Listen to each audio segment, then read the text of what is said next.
Ladies and gentlemen, boys and girls, live from the Ministry League studios in North Georgia, each week with John the Professor Podein and Paul Superman Spurlin, and with producer Caleb Sampson behind the glass on the Ministry League Network.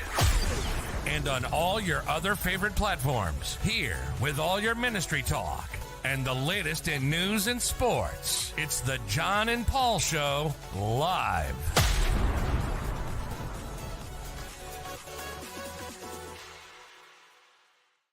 To the John and Paul Show, brought to you by Ministry League, at Ministry League all over social media, Twitter, Instagram, and Facebook. Also the website, ministryleague.com. A lot of things going on. Also, remember, John and Paul Show. Go to our website at John and Paul Show, JONANDPAULSHOW.com. Go there, ask questions, send stuff, email, all that stuff. We've paid the bills. We want to thank the Calhoun Church for sponsoring us, the Piedmont Road Church of Christ as well, here in Marietta, Georgia. And then, of course, Heritage Christian University in Florence, where Caleb Sampson, our illustrious director of our network for Ministry League, does that for us so much. This is the John and Paul Show. I am Paul. With me, as always, is John Podein. Good morning, Paul. Guess what? What? It's December 15th. We are 10 days away from Christmas. And 12 days away from Exposure Youth Camp.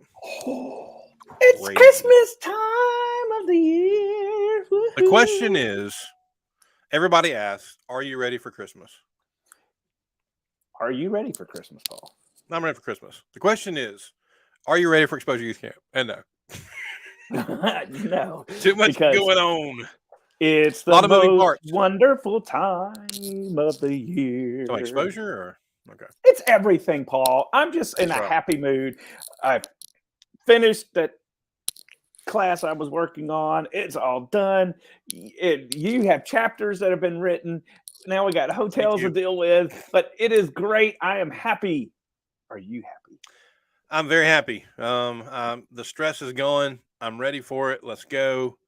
A lot of good things happening at church here at Piedmont Road, and I know y'all got a lot of good things happening in Calhoun. A lot of great things happening everywhere, and of course, Paul, let's get the Buc-ee's commercial. I'm happy because I have my Buc-ee's coffee this morning. I'm so excited. I may go back here and play on the piano back here in the back corner in the middle of our show. Even I can speak for everyone who's watching the show right now and say we'd love to see it. Just. We'll see. Maybe. Just like a couple of ivories. Just maybe. You want me to go back there and go? Let's go. Oh man, yeah, Paul. It is crazy. It is that time of the year. It's cold outside, and you're in a short sleeve shirt, so I don't know what that says. I guess it's a lot warmer in Atlanta. Oh no, it's a long sleeve shirt. Okay. It is called Hotlanta, but they are coming up because it is kind of warm in here, and I'm inside, so that has a lot to do with it too. A lot of things to keep in mind. A lot of good things happening coming up. Exposure Youth Camp is in 12 days. We are getting ready. We literally, John and I were on the phone with the VBC just this morning, putting the final touches on everything. And I tell you, there's a lot of people more this year than ever. A lot of moving parts in making that successful, and a big shout out to all those folks, thanking them for that. Also, from the Ministry League side of things, we have established our promo handout for exposure to hand out for what's going to happen not only in May here in Georgia, but also in Scotland the first weekend of September, John. Yeah, and the thing is, we want to get the word out more about Ministry League. It has been around for many years, even under a different name, and same great things. We are more than a songbook. We are more than just the digital songbook that I know a lot of people use around the world. It's resources, and it is shows, different shows like what you're seeing right now. A lot of things, and plus the events. And we are. That's a huge part of what we are doing in Scotland under that umbrella of the Ministry League experience. And so it is going to be exciting, and especially with the global work that we're trying to work on, it's exciting. And look forward to more people understanding of what the ministry league is and grasping a hold of it and using it in your local work, right where you are, camps, churches, retreats, whatever. It's right there for you. That being said, as far as the news side of the show, that's kind of what we have. That's kind of what's going on right now. A lot of other things that if you have questions about exposure leading up to it, just send us an email at johnandpaulshow@gmail.com, and we'll answer any and all questions that you have. Speaking of Exposure Youth Camp, there's a big segment of the purpose by which it exists is to create spiritual challenge opportunities for teenagers. That was the purpose by the whole event from the very beginning. Today it's changed. Now it's kind of for the whole church. Which is merging into the Ministry League experience, which is what we'll be doing in Scotland and what we do here in Piedmont Road for the state of Georgia and for everybody around about. And so today we kind of want to get into the discussion of the purpose of a teenager and the importance and how important it is that teenagers do have purpose. And I was in a conversation with I would say a longtime friend of mine. We're not super close, but I've always respected his work, respected all that he's done.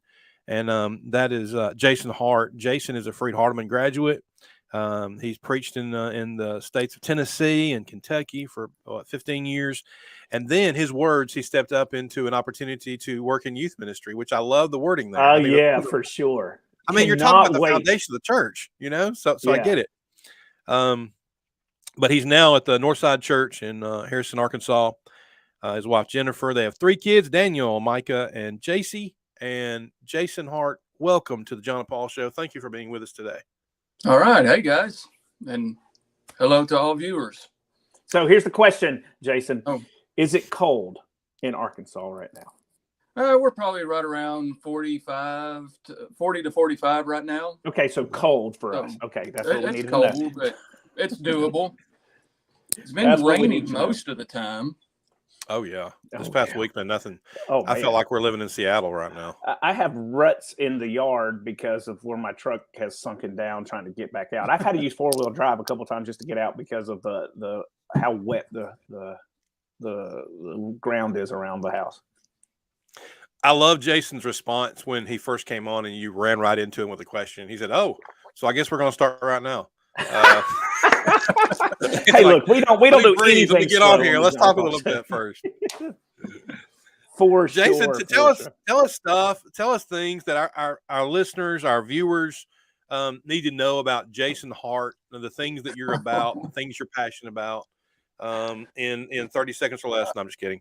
But share with them kind of who you are and what you've been about and what you're good at, what you want to share, and what we're going to talk about today.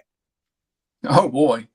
Where do I begin? Do I begin with ministry, family, life, whatever? I don't know. You can begin with that workout bench that you got behind you sitting there. John has a piano screen, but I guess you have the gym screen that's not really a screen. There you go. Yeah. Well, I needed to have some quiet space in order to do this. So I'm hanging out in my office right now and got my workout gear back behind me and computer and everything else right here in front of me. So that's a hobby of mine. I've been exercising ever since probably the second year that Jennifer and I were married. I was overweight. My father had a heart attack, and I just decided, hey, I don't want this in my life. I don't want this for my family. So I started exercising, following a bunch of different things. Then I got into kettlebells, and I just haven't stopped since. Wow, that's cool. Lots of ups and downs on physical training, but just trying to stay with it. I guess, Paul, what he is saying is we are way behind on this. Oh, big time. Yeah, as I look, I'm thinking I needed my motivation video for today. I missed it, so now I finally have it. Jason Hart came to the show, so we're good. That's why I got my motivational juice right here. Hey, I've got That's you. good. Mm-hmm. Wherever this whole camera thing is really messing me up. The camera's over here on the side, and so like I'm pointing over here, but yet your screen's over there. It's weird. It's tough to balance. I don't do for sure. stuff like this. Well, one thing we know that you do, and that is ministry, and you do it well. Some folks may not know this, may know this. A lot of the stuff on our website for Ministry League actually came from Jason.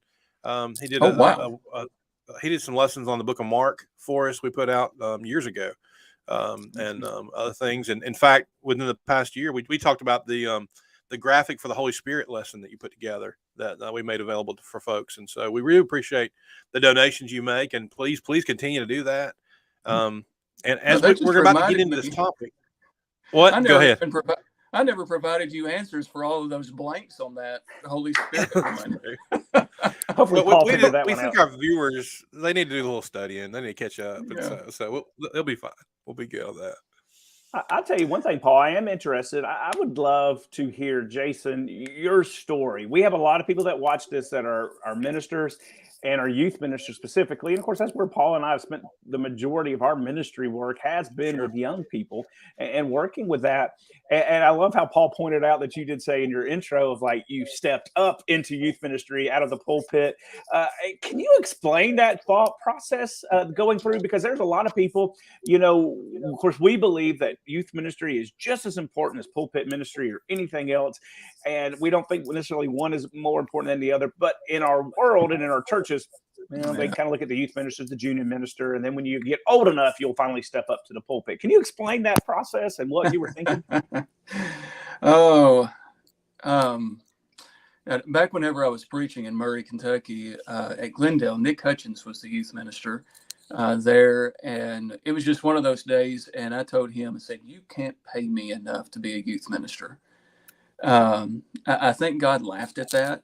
And so he said, now you're going to do youth ministry and I'm going to pay you less. So, I'm going to back up in time some, for most of my life, I guess, beginning with teenage years, I was heading in the direction of the pulpit. That's what everybody said I was gifted to do. And that was something that was going to define my life was, preaching from the pulpit. And so going into college, majoring in Bible, even through internships and my first 3 years of ministry, those were stepping stones for me in order to get to the pulpit. And so for 15 years, I preached. I thought this is my, calling. Then things didn't turn out as well as we would have liked for them to. Whenever we were in Murray, it was a high expectation job, great church. I don't want to take anything away from them. But I was worn out. I was up to like 7 lessons a week plus visits and all the other kind of work that was involved in it. And it was hurting me. It was hurting my family. So basically, I got burnt out on preaching, but I did not want to leave ministry.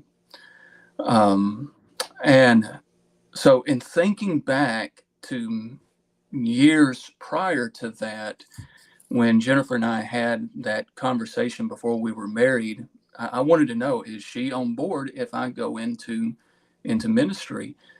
And I had to figure out, am I on board with that? Because I had an art background. Up until I started thinking about being a preacher, I was going to be an architect. And so some of those childhood dreams were beginning to resurface. And whenever I was doing an internship in Mayfield, Kentucky at the Northside Church, those were questions that were rolling around in my mind. I was between my first and last senior year. I was one of those 5-year students at Fred Hardeman. And it came down to that question, where do I feel the most fulfilled? What brings me the most joy?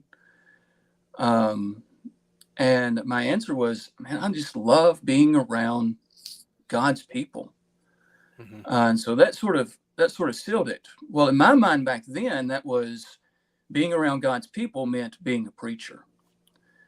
And what I didn't realize then, that I came to understand as I shifted into youth ministry, was that being around God's people doesn't have to look like preaching. And one thing that I have found in youth ministry is that there is an opportunity to be more diverse in your ministry than when you're, just focused on what you do in the pulpit. So, I'm a creative mind. I like to think about how I can help guide a person from where they are to the next place in their life of flourishing in God's kingdom. And youth ministry provides that for me. So there's a great sense of fulfillment there. But wow, youth ministry looks like discipleship. And if I've said this once, I've said it 1,000 times. I can do more on a weekend hike with a group of teenagers than I can in 1,000 sermons. That's true. That's true. Youth ministry is discipleship. There is nothing. I guess there are some things, but there are very few things in the work of the church that looks more like discipling than youth ministry. Man, I think the Did I say too much? benefit of no, you're good. The In fact, we benefit need of to have working, another show about this, Paul. yeah, no kidding. I was just thinking, man, this should be a series. Let's start. Absolutely. We need to have Jason number come one. back on and talk about this. Yeah, no kidding, and we definitely will. You're right though. Being around young people and the reach that they have in school. No adult in any congregation has that reach or the number of people they have contact with. They just don't. They go to work and that's it, unless they work at a school, which is weird. But that kind of thing.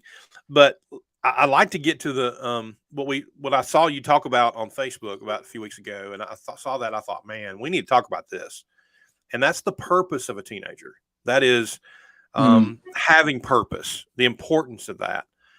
If you don't mind, I'd like for you to just kind of jump in and sort of give us where your mind is on that and what we can do. Because what John and I do basically our entire careers is to imprint the importance to young people that they do have a purpose. And I know that's what you do as a youth minister, all do. If they're worth their weight, is to make sure and to listen to them, let them have an opinion of what's going on in the world, what's happening, but where they are. And the impact they can make. I think it's outstanding. So I'd like for you to sort of get us going on that one. Okay. To begin with, I mentioned the whole camera thing. It's really messing with my head. So I'm just going to look at the screen. And so y'all can just imagine that I'm talking to the camera, even though look like I'm looking off in the distance. It's all good. So I want to go through sort of an evolution of thought. I guess in the back of my mind, or at least where my heart is, I'm not as well. I am concerned about, what our teenagers are doing, what they're thinking about now, but I'm really concerned about where they're going to be 10 years from now. When they encounter the world, whether that's in college or military or work, when life hits them, when they have a son who has cancer, what are they going to fall back on?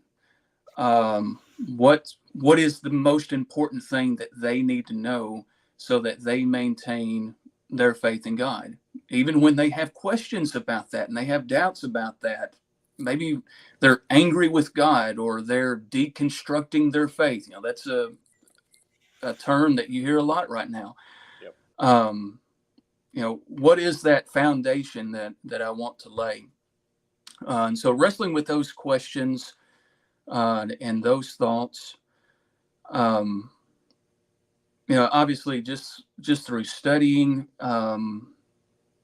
I tell you, one of the books that has helped frame my thoughts in this more than anything else, and obviously the Bible is there, but it has provided some structure to it, has been Christopher Wright's Mission of God.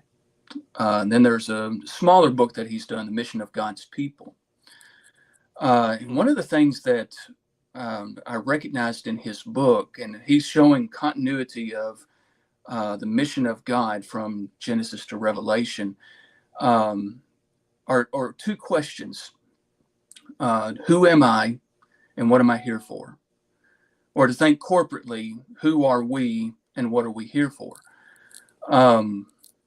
And so, I mean, I guess you could look in the creation account, but in the Exodus, they come to Mount Sinai. Here is the moment, and God tells them, you know, I have brought you out on eagle's wings.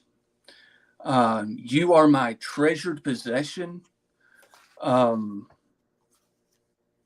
you will be for me a people for the world. You know, this is God's way of saying, okay, I told Abraham, through your seed, all the nations of the earth are going to be blessed. And so that's playing out in Israel. But then whenever you come into the New Testament, you see the exact same language in Revelation chapter 5 in that great praise. You know, Jesus was slaughtered and he purchased for himself a people of every tribe, language, people, and nation. I think I said people in there twice. As a kingdom of priests. And so right there, once again, you have identity and purpose. Right. Who am I and what am I here for? Who are we as a church and what are we here for? And so in thinking about that, those were, I'm trying to get my fingers here out. So identity and purpose. Those are the two big questions that we have to deal with in life. Who am I and what am I here for? You know, what is my identity? Is my identity wrapped up in my work? Is my identity wrapped up in who I am as a family man? Is my identity wrapped up in what society says? And what about my purpose? Is it just to be a father? Is it just to be someone who works? But then there's the third one, and it comes out clear as a bell, and that's belonging. God said, I brought you to myself. You will be for me a kingdom of priests. We are a kingdom. And those three questions then, who am I? What am I here for? And who accepts me? And it was interesting that in kind of working through that thought, then I was listening to a podcast by, it was Theology in the Raw. Preston Sprinkle had Kara Powell on there. You know, Kara Powell wrote Sticky Faith. Right. Great book, fantastic. I think she really gets to the heart of what we need to be teaching. You know, why bring in adults and have them connected with teenagers' lives if we're not laying a foundation of who they are and what they're supposed to be doing and where they're accepted. And the book is called Three Questions. But anyway, she was talking on that podcast, and she was describing their most recent studies, interviewing teenagers, polling them, asking them questions, listening to their stories. And they came to the conclusion that there were three questions that were most important to teenagers. Now, they may not be asking these questions specifically, but listening to their stories, they identified these three questions. And they all have to do with identity, purpose, and belonging. Right. Who am I? What am I here for? And who is going to accept me? And so now we not only have a biblical truth screaming at us, we also have statistical studies saying, you know, God has the right thinking here. Not only true for teenagers, but it's true for all of us. Identity, purpose, and belonging. My identity is in God. My purpose is in his mission, and my belonging is in the body of Christ. So, Jason, you got an interesting point, and I appreciate what you're pointing out in there, especially with what our teenagers are. We live in a society that's very individualistic. We're in a culture that we tell our young people, you can be whatever you want to be. Maybe in today's time, we've taken that a little too far, but I remember growing up, especially living in the United States, you have the ability to, if you want to be president, you can be president. If you want to be an astronaut, you can be an astronaut. Has that hurt or added an extra layer of challenge for us as ministers in the church of helping a young person see that they have an individual identity, find their purpose, and understand they even belong to a bigger community? Do you think that harms or adds an extra layer of challenge to what we are trying to do? Probably on multiple levels. And we even see this in salvation. We have individualized salvation. When Israel was saved from Egypt, they were saved as a people, and individuals benefited from that. I'm thinking about Colossians chapter 1, that him of Christ, he is the head of the body, the church. And then Paul starts talking about the individual. And so this individualistic pathway of thinking of salvation sets us up for, I am saved as an individual, and then I belong to a church. I belong to the body of Christ. I think as well, maybe that individualism sets us up for egotistical thinking, where everything is about us as an individual rather than us as a people. I'm trying to think through this, trying to hash this out with you. Even going back into creation, the man and the woman were both made in the image of God, but in the image of God, he made them. So we carry with us the image of God individually, but we also are the image of God corporately together. Right. Yeah. And I think that part of it we miss, and we overemphasize the individual. We're meant to be people of community. Agreed. Going along with that, I know we want to, this basically is about empowering people to take control of their place in this life. And as you mentioned, we can go back all the way through the Old Testament, the Israelites being taught, God wanted them to become their people, to create that nation that he created, but they were a part of, but to realize where they are, what they're to do, and why they're there. The very purpose of it all. And it goes from Israel from the very beginning to today, especially when you're dealing with young people and teenagers. You want them to try to come up with that on their own, obviously through the Bible, through teaching, through parents, through home, through church. But what can we do to help today's teenager understand these things, to know that their identity matters and that they definitely do have a purpose? God has it. What's a good way for us to try to communicate that? I'm not expecting you to throw out the Britannica of answers here, but we're all here together. We've all been basically doing ministry about the same length of time, but we love. Paul just called us old, in case you're wondering. I'm just saying. Well, we're older. We're older than you are. But what I'm saying is, we have a part to play in providing a pathway of understanding and of obeying and of trying to look at the big picture. The worst thing in the world is to explain to a teenager they're not going to live forever. So all of this kind of goes together into what's a good message that we can send to our listeners. We've got a lot of young youth ministers that do watch our show. And so I think it'd be great if we could sort of give them a few things here to help them guide their kids in that direction. Okay. Well, first of all, we need to be having these discussions. So, yes, number one, we need to be teaching it. We need to be teaching it. So my plan, at least the way that I'm mapping out our youth ministry right now, is this year we're focusing on identity. Our theme is more than enough. Last year we were focusing on purpose. Our theme was mission of Tov, our mission of reflecting the goodness of God into the world. Next year we'll be talking about belonging.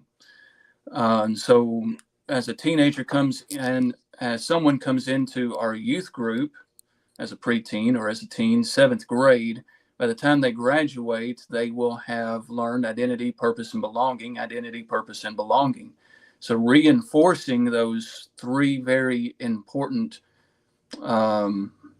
markers. I don't know the right word to use for that. So, I don't mean say, really pounding it into them, but in a sense, we've got to pound out these voices that they're hearing from the world that says they're not good enough, they're not smart enough, they're not thin enough, they're not strong enough, they're not athletic enough, they're not cool enough. Those have got to be moved out so that we can inject this idea that started from the very beginning of time. Mm-hmm. You are my people. You are loved. And then the other aspect of that is, they've got to be able to see us seeing value in them, that we love them, that we think that they have something to contribute to the world, to the church, to life. And we have to help them to see that, hey, you're safe with me. You belong. I need you. Do you think, Jason, Reed Swindle, actually, a couple years ago, we were at CYC and we were kind of discussing this a little bit. And he brought up an interesting point that, I'll be honest, I've tried to wrap my head around for the last couple of years and don't know an answer to it. Do you think we overdo it in youth ministry? And what I mean by that is we have our kids, or we do so much that we focus it on them to show them you are valuable, you have an identity, you have a purpose. And then they go to college, or they become young adults, especially maybe they go to a Christian college, or they're going to a state school that has a strong campus ministry and they're still a part of it, and things are geared toward them. We tell them they have value, we tell them they have purpose, and then they get into the world as a young adults and they don't have those voices in their ear anymore from the youth ministry side. How do we bridge that gap? Maybe if maybe that's the correct question I'm trying to ask is how do we bridge that gap so they understand, especially even as young adults, they have that same purpose, even though we're shelling everything into them at 18. It's almost like we turn them over to college, say, bye, good luck, see you later. How do we, and that may be part of the reason why you used the word deconstruction a second ago of what people are doing with their faith. Maybe how do we stop that or bridge that at least a little bit? Wow. I'm one of these guys that when you ask smart questions, I give dumb answers. Unless you can give me like 2 years to think on it, how do we bridge that gap? When all of the stuff is taken away from them? Does that make sense? And Reed brought that up, and it is something that has stayed with me since we've had that conversation, and I don't have an answer to it because I think he's kind of right. And part of that, if we shove everything into a youth ministry and then go to college, and unless they're at a Christian college or at a state school that has that strong campus ministry, go ahead, see you later until you get married and have kids and get in middle marrieds, become deacons and elders and everything. The mindset that we have said, we don't want to let our young people feel like you're the youth of tomorrow, you're the youth of today. but yet, are we still living that out? Maybe that's the question to ask. Okay, so here's just a thought. I'm trying to mull over this with you as well. Mm-hmm. Maybe the problem isn't so much that we put emphasis on youth ministry. Maybe the issue is that we are not carrying forth that emphasis further into the church. Mm-hmm. In other words, it's like, and we were talking about this just a while ago, that youth ministry looks more like discipleship than most things that we might see in the church. College ministry is doing the same thing, and there are some people that are making, helping to pave, good paths for discipleship across the board. Maybe that's something that we're missing out on, is carrying this emphasis on discipling to young people and moving it forward into the church. Yeah, I definitely think there's a truth to that. So, that's just sort of a thought that came to me. So maybe that's part of the answer. The reality is, this is, like I said earlier with what you were talking about, even with you moving. This could be a whole series of things, of having these discussions, because I do think these are legitimate questions that we got to ask, because I think you're right. I think we have to push, and Paul and I were talking about this, about finding places for our young people to have a purpose, to be leaders, to have value in who they are. And yet there's still something missing, because we do have so many that when they graduate or go to college or become young adults, they're leaving. So there's still something we're missing in all of that. And I think this would be a cool discussion to continue going on. And I know Paul has some questions here. I don't want to take up everything, but I know Paul has some questions that I'm sure he's ready to jump in at. Well, we're at a place in this conversation where it's like, what do we do? The progression of their identity, the progression of where they belong, and their purpose after high school, because they have us as youth ministers through their life. But once they graduate, what do we do? There's three options. You go to a Christian school where college ministry is rampant. It's wonderful. You cannot replicate that anywhere else. Some congregation. Number two is a place that has a Christian student center, as John mentioned, which is maybe not quite as great as a Freed Hardeman or in our day as Faulkner was for us. That being there among those people. But some schools, I'm gonna throw a few out there. University of Alabama, Will Sharp, the work he does with Central Church, and Jared, what he does in Martin. These guys are doing college ministry, and they're doing it right. But some congregations, they don't have that. They may have a school close by, but they don't have the emphasis on that. And like I said, this goes into a whole nother topic, a whole nother show. But we need to find a way that the congregations that may not have the Christian schools in their towns, the congregations that may not have the college ministries in place that they like, what can we do to solidify that understanding of the continuance of the knowing what my identity is for our young people, knowing what their purpose is, and that they do belong, they have a place. And I think the church has a big responsibility to try to step out there and make sure that is communicated. I didn't really have a question. That was more a comment of how that goes. I was wondering, it's one of those things, is there a question in there? Yeah. No, I agree totally. It's one of those things that we got to figure it out, because there's a lot of folks that don't understand, and that's why they reach out to resources and watch shows like this.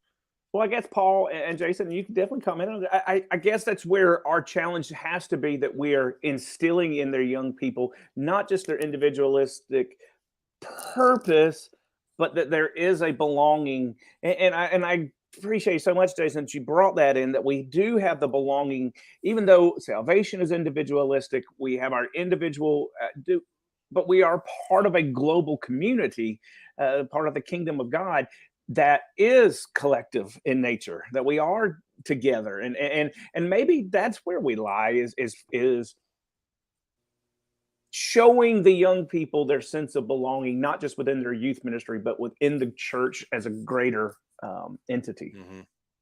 Yeah, for sure. Well, there is there's also a big piece of this that like John's mentioned before, we want to continue to talk about this stuff. Yeah. And Jason, I just want to say thank you for being here and brought it's like I love not just it's a topic, but I love the fact that you've made it part of a 3-year plan. And you get plenty of time to instill it in the lives of these young people, and not just them, but I'm sure their families as well. And so it's really neat. It's really neat what you developed as far as that goes.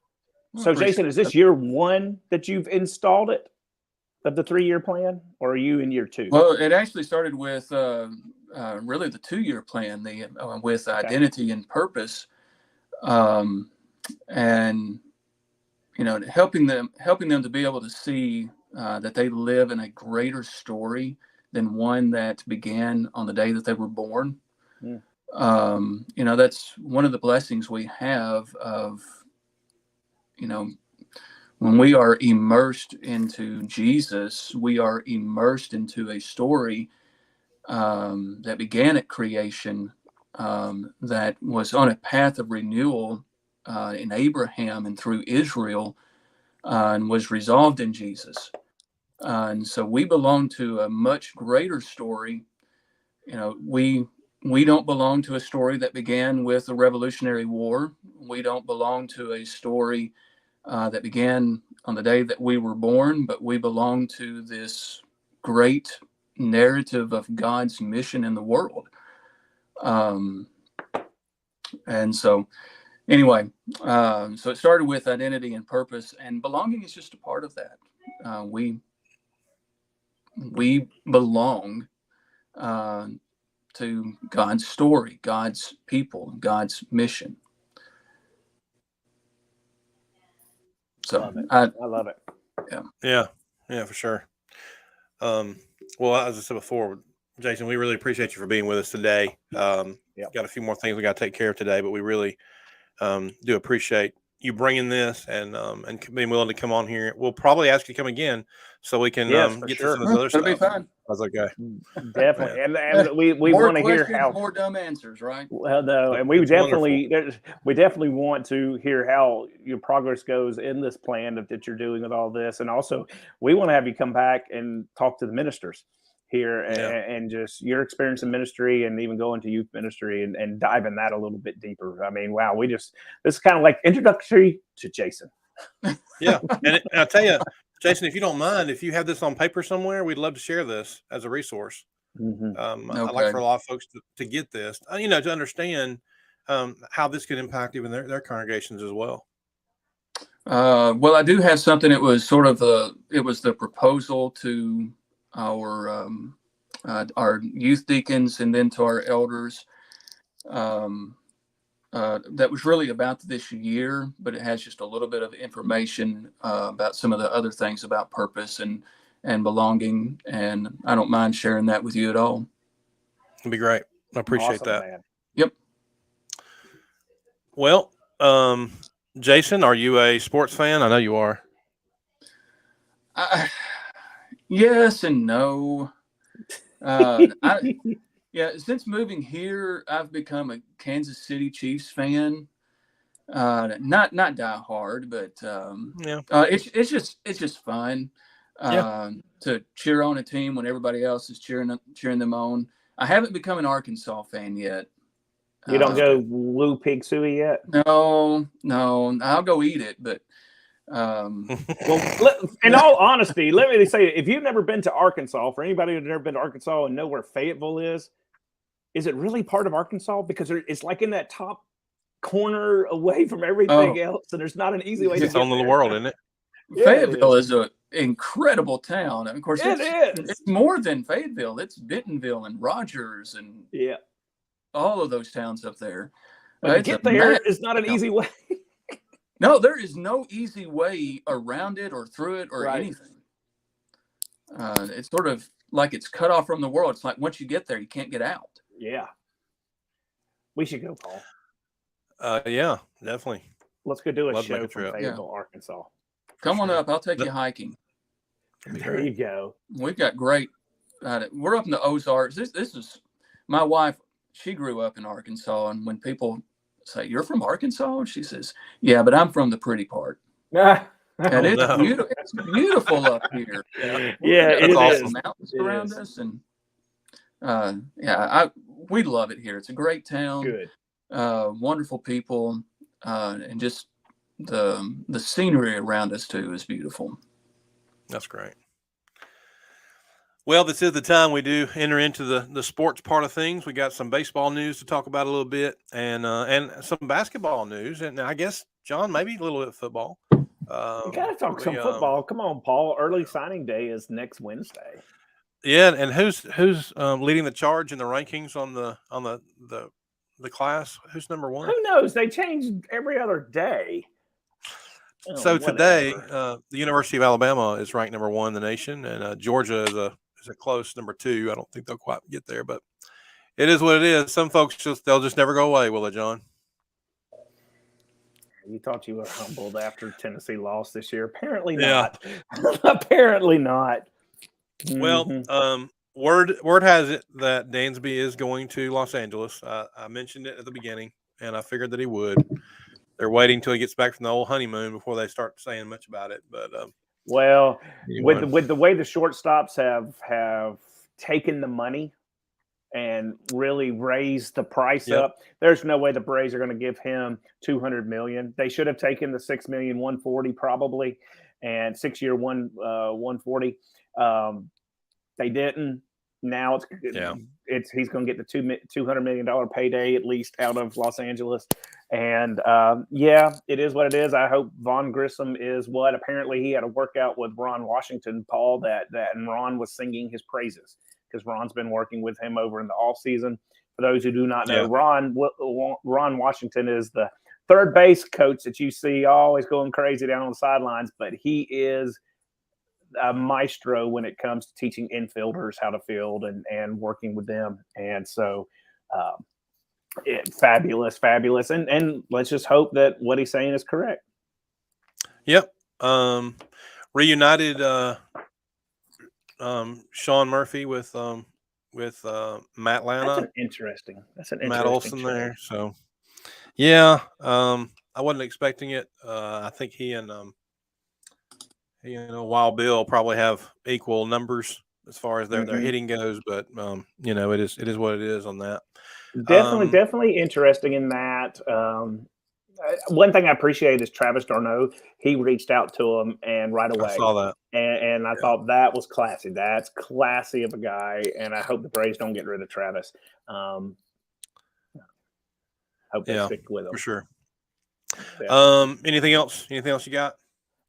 In baseball, it's just been a quiet, at least for the Braves, it's been a quiet year. You get some crazy money, man, the crazy money that is being given out right now to players and contracts, long-term contracts. When the Giants didn't get Judge, you knew they were going to put money out there for somebody, and it looks like Carrera got it. They did. And that is what 13 years. And that's basically what took Dansby out of Atlanta. That's right. Here's the deal I will say, because I think Freddie found this out. That money that he's making in Los Angeles, after you pay all the taxes, it's about what he would have made here in Atlanta. Goes away. Yeah, that's true. That is why Dansby will receive $200 million for 10 years. And that is crazy. Woo! I love Dansby. Not sure I'll give him 10 years, but yeah. Yep. He's just look at. I mean, you got Carrera, you got Trey Turner, you got Xander, Bogarts. I mean, of those, the four big ones, Dansby was number 4. I mean, he was good, but he wasn't. I mean, he was clutch, but there was just times you just kind of wish his numbers just aren't what the rest of them are. They're just not. Love his defense. I love his defense. Oh my word, yes. Love his defense. Right there for sure. Yep, for sure. But so what you got? I'd like to see him do a little more. Well, we got number 4 in the nation. Alabama will play the Zags in Birmingham on Saturday night. Will they really? Saturday afternoon. Yeah. I mean, does anybody want to be number 1 in college basketball? And what happened to your Tar Heels, Paul? Well, what's happened is, and the reason why John says that is because back in the day when Alabama didn't have a basketball program, I like college basketball and I like pulling for somebody. And so I was a big Jordan fan back in the day, and so that's what led to all that deal. But yeah, I like UNC. I like Dude, I they like bought them out for a couple of games there. I don't know what in the world. yeah, happened. they've missed it a little bit, but Yeah, Alabama's there and they're knocking off whoever's number 1. So we'll see what happens. they do. I'll wait till March. We'll watch basketball. That's true. I'll wait till March. That's true. So what do you got with college football going on? Saturday, the Gators play in the Las Vegas Bowl. Let me tell you something. I know you don't care about Florida. No, I looked at it. They were picked to win this game. But you know what's funny? Go look at the roster. Go look at our 3D that are for this game. Oh. We have like 2 redshirt seniors, 2 seniors, like 1 or 2 juniors. Everybody else is either freshman, sophomore, or redshirt freshman, redshirt sophomore playing. Well, we had 14 to leave to go in the portal. Yes. So we're let me tell you something. Pretty sure Bryce Young and Will Anderson will not be playing in the Sugar Bowl. I hate that though. And I understand why they do it, because they don't want to get hurt. They want to get their payday. I get it. But the NIL, the transfer portal, you would have never heard that 10, 15 years ago of people, no, I'm opting out to play in this game. I'm not going to do that because I'm caring about my future. Well, is next year the 12 team playoff, or is it the year after that? I think it's next year. I think they were so frustrated with this year. It'll change. The 12 year. It will change. change. Next year we'll play. It will, and I'm glad for it. I mean, I don't. Yeah, I wasn't at the beginning, but I definitely am now. Yeah, I'm all for it now. It's going to be interesting. It's going to change. I still think the season is still going to be meaningful. It may put a little more equality out there as far as, SEC knocking each other off and, Pac-12 walking through anything. That's true. That is for sure. So, Big Hurts and Smith doing big things in old Philly. They are. Got to give old Jalen. You know what? Talking about one surprise in the NFL. It has been, to me, that's come out of college. It's Jalen Hurts. But Jalen was Jalen last year. He didn't have the support of his coach, and they got him a new coach, and so we have support, and they put good people around him. You put A.J. Brown on any lineup, and that quarterback's going to perform because they're going to know where to throw that ball. So. But Paul, you and I watched him play in college, watched him play live, and there would be times in those big SEC stadiums he would get shaken a little bit and everything else like this. But maybe that's what prepared him to get in the NFL and do these things. Well, and I think there was a time where Jalen could have left Alabama, and he stayed. He stayed. Now, he ultimately did go to Oklahoma, but I think he's got a lot of character. And the one thing I love about him is when whether they win or whether they lose. Well, actually, no. When they win, he talks about what we did. Right. When they lose, he talks about what I did. Yeah. And if you look at any interview of any quarterback in the NFL, that's not how it goes. Yep. When they lose, it's all about we. Yep. When they win, it's all about I. And there's something about Jalen. I tell you, it's got a lot to do with the coaching. And it kills me here in Georgia as some of these radio folks will talk about what Lincoln Riley did for him in college. I'm like, dude, he spent 4 years with Nick Saban. I'm sorry. That's where the respect comes from. When he stayed. Yeah. When he didn't have to, but he did. Yeah, I know. Knowing that Tua was going to be the man. That said everything you need to know about Jalen. And when Tua went down, Jalen was there to pick up the pieces and then didn't play the next game. That's what's incredible. Mm-hmm. Which is something that Alabama doesn't have right now. Tua. Yeah, definitely Tua's gone. They don't. But Bryce is gone. There ain't nobody left. So, but hopefully in this new recruiting class, they'll find somebody. We'll see what happens next. Well, that's what I was about to say, Paul. You can have all the 5 stars you want, but if you don't have anybody to throw the ball, it doesn't matter. That is true. That is true. Man. I heard that from Josh Pate on his show. I thought that was a good point. Oh, I'm sure. Yeah, that sounds like something he'd say. He's right. It's a good point. Well, John. Well, Paul. Any questions, any things, any comments about Exposure Youth Camp? At this point, let me just tell you, if you have any ads, just bring them. Bring them and bring your credit card. We're if you haven't paid your stuff for your registration, you need to get that in here. Contact me, shoot me an email at paul@ministryleague.com.